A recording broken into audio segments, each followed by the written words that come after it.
The holidays are coming up very quickly, and a friend of mine sent me a recipe for some dinner rolls that she swears by. She says these are the best dinner rolls she's ever made.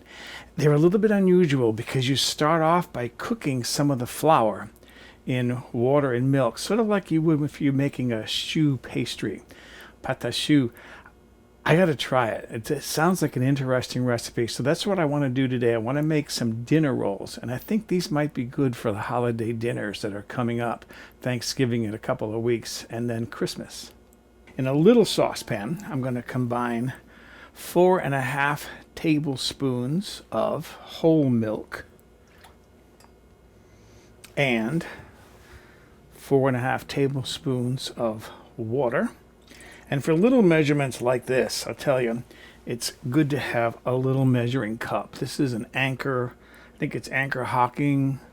It's got little gradations, tablespoons. This is milliliters, parts of a cup, fluid ounces.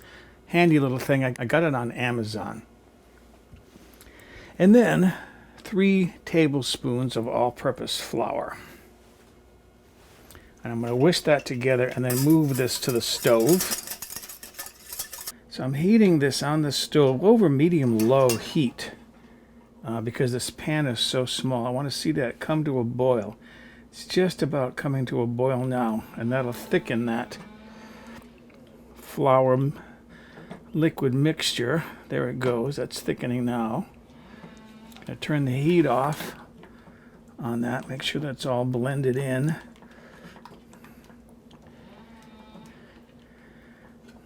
And I have no idea why I'm doing this, but it's in the recipe, and I thought that's an interesting step to actually cook some flour in liquid before going into a dough.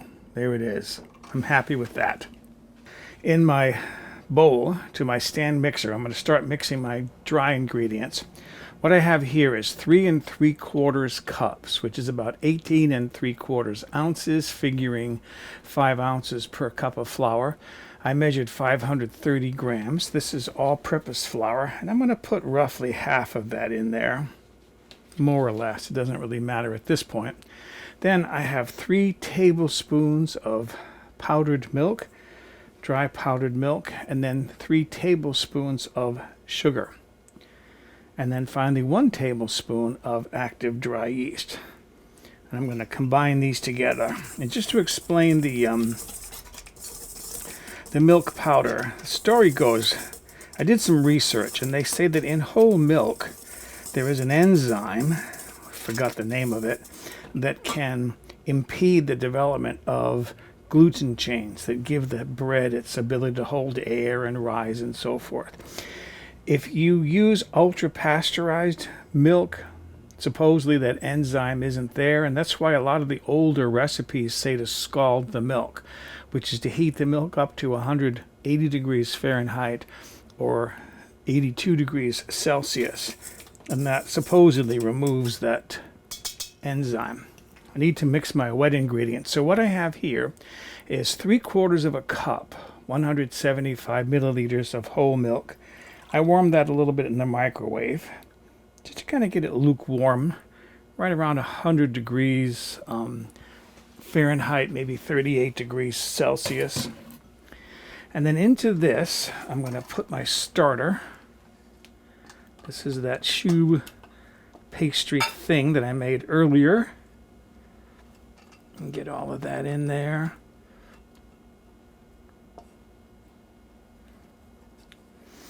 Smells good. Okay. And then 2 whole eggs and 6 tablespoons, there's my little measuring thing again, 6 tablespoons of butter that I've melted. If you hear that saw work in the back, they're trimming the trees across the street.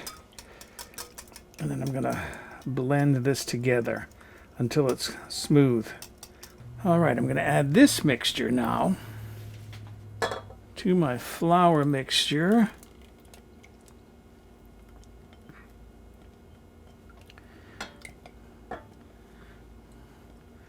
All right, now I'm ready to move my bowl to my stand mixer.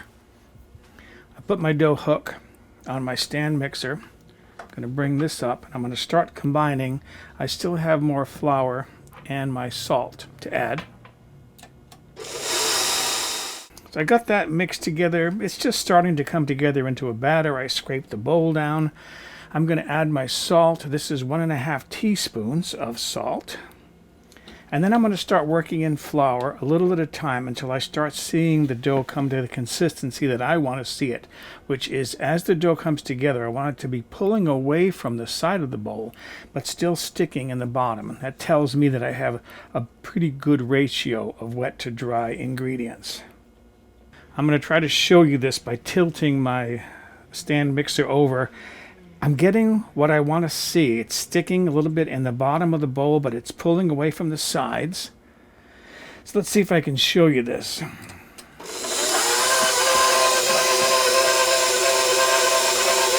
I don't know how well you can see that, but that's what I'm looking for. I'm not going to do any adjusting here, and this is typically when I start adjusting.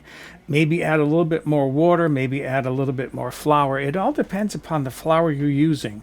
A friend of mine made this recipe 2 different ways using Canadian flour and Missouri flour, and she said she had to adjust the flour liquid ratio a little bit by a few tablespoons to get the dough the way she wanted. Flour differs from region to region, from time of year, so this is where I call bread making more of an art than a science. You just have to know what's going to give you the right bread dough that you want. Okay, now next, the recipe says that this has to be kneaded for 15 to 20 minutes, and in all capital letters it says it has to be 15 to 20 minutes. I have no idea why. You knead it on low. I'm going to do it on number 2 on my stand mixer, and that'll give me the time I need to wash some dishes. Okay, the dough has gone through its mandatory 15 to 20 minutes of kneading. I actually set a timer to 17 minutes. Gonna pull my dough hook out. I'll set this aside.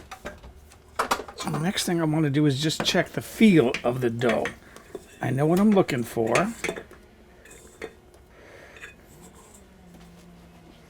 It should be moist and not stick to your hands as you work it quickly. It's not sticking to the counter, as you can see, but if I squeeze it, I should see sticking to my hands, which I'm getting. So that's good.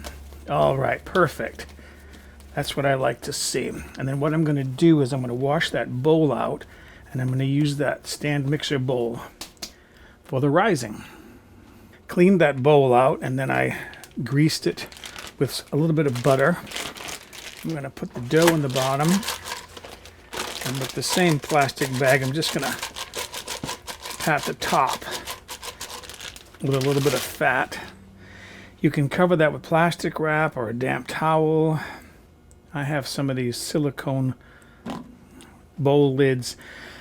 I'm going to cover it with that. Put it in a warm place to rise. My favorite place is on top of my computer. It's nice and warm there. And you're going to let that rise until it's doubled in bulk. Could take 60 to 90 minutes. My dough has been rising really well. And I'm going to punch this down. Take it out of the bowl. And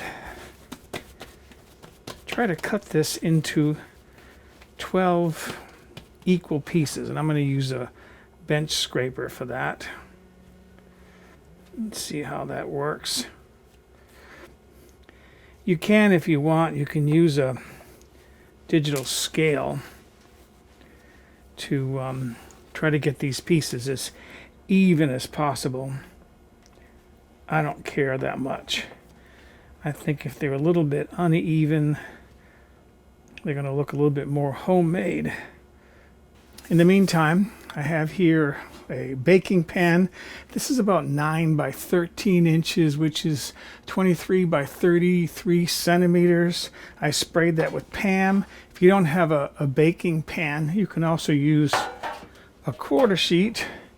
This is a quarter sheet. It's just a baking sheet, but it's roughly the same size. Okay, and what I'm going to do is, using my pan, I'm going to roll each of these into a ball. Try to get them as round and nice as possible.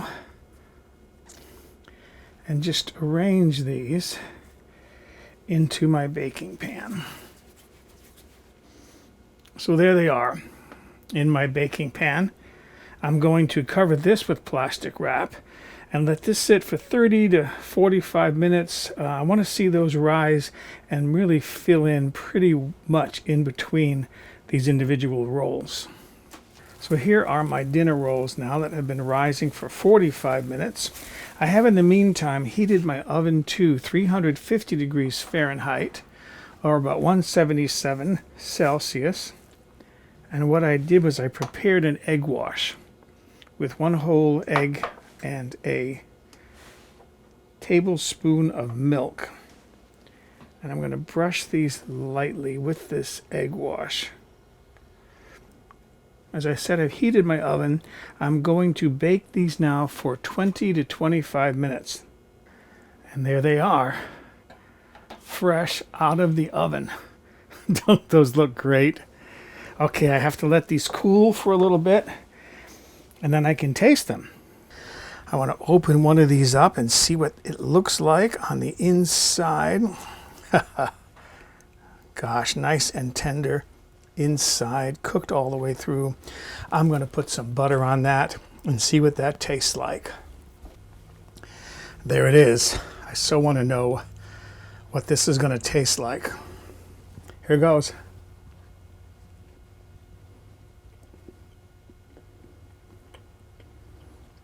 Tastes like a dinner roll to me.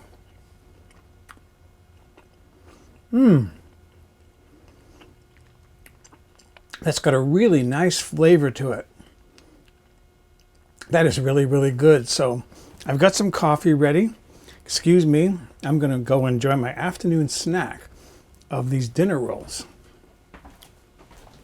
To view the recipe and download a PDF version with step-by-step photographs, click the Jump to Recipe icon in the lower right corner or visit my website, mobilehomegourmet.com.